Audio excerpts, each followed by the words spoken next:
كنا جالسين ما بينا ما علينا حتى كتخرج اللجنه ديال الانضباط واللجنه ديال الاستئناف ديال الكاف كتقول بان هذاك الكاس اللي فازت به السنغال ما بقاش ديال السنغال ولا ديال المغرب.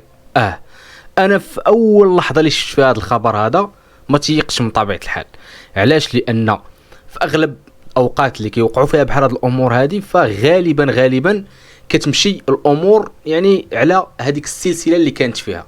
يعني كان المشكل من احد الفريقين مثلا كتلقى على انه مثلا الا مشى اللقب ولا وقع المشكل ولا شي حاجه، في اغلب الحالات كاع في اغلب الحالات كنلقاو على انها كتكون بعض العقوبات. ولكن هذا الاستئناف هذا اللي كان من الجامعه الملكيه المغربيه واللي من طبيعه الحال تبعاته الجامعه الملكيه المغربيه، اليوم كتخرج اللجنه ديال الانضباط وكتخرج بامور اللي جديده، كتخرج بزاف ديال الحوايج اللي جديده من بيناتهم. واهم حاجه ان هذاك الكاس ما بقاش ديال السنغال ولا ديال المغرب، علما ان هذا الكاس هذا اصلا ما مشاش للسنغال. يعني حتى هذاك النهار ديال الاحتفال اللي كان ديال السنغال ما تسلماتش الكاس، دونك الكاس مازال متنازع عليه، وكتعتبر السنغال خاسره ب3-0 من بعد الانسحاب ديالها من المباراة.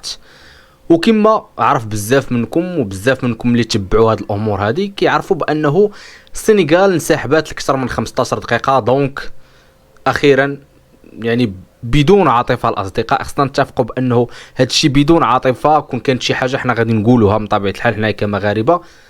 هذاك الكاس من الاخر يعني تقولبنا فيه، وهذاك الكاس من الاخر هذوك الامور اللي وقعت فيه هذاك الشيء اللي خلانا اننا ما نتوجوش به.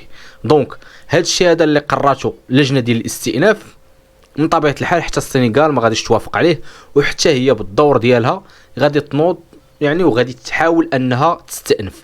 ماشي غير هذا الشيء بل حتى هذوك العقوبات اللي تعرض لهم كل من الصيباري من طبيعه الحال وهذوك الدراري اللي كيجمعوا الكرات وبزاف ديال الامور اللي تعرضت لهم الجامعه الملكيه المغربيه بواحد القيمه ماليه اللي كانت كبيره انخفضات، سواء هذوك المباريات اللي كانوا توقفوا فيها بعض اللاعبين من بيناتهم من طبيعه الحال اشرف حكيمي والصيباري حتى هو رجعوا بزاف ديال الامور تغييرات من بعد الاعلان ديال اللجنه ديال الكاف انها هذا الشيء هذا اللي وقع كان من طبيعه الحال الضحيه ديالو هو المغرب.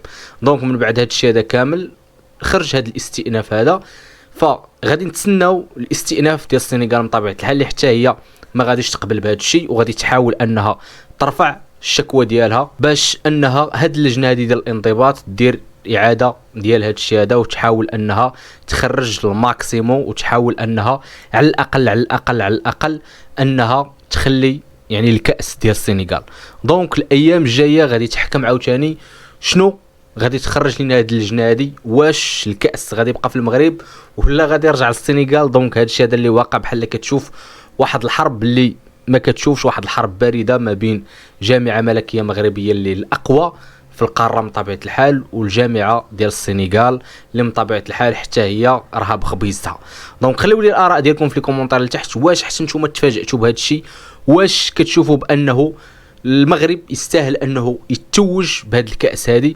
واش كتشوفوا بانها ضعنا في هذيك الكاس وكنا حنا الاحق بها وكنا حنايا اللي نستاهلوا اننا نتوجوا بها، علما اننا درنا كل شيء باش اننا نربحوها، علما اننا كاع داكشي اللي كنا كنتسناوه سواء من الجماهير سواء من اللاعبين سواء من بزاف ديال الحوايج كان وكما كنا كنتوقعوه، بل افضل نسخه تنظمات. ماشي غير هادشي اللي ماشي حنايا اللي كنقولوا هادشي بل العالم كامل كيقول هادشي.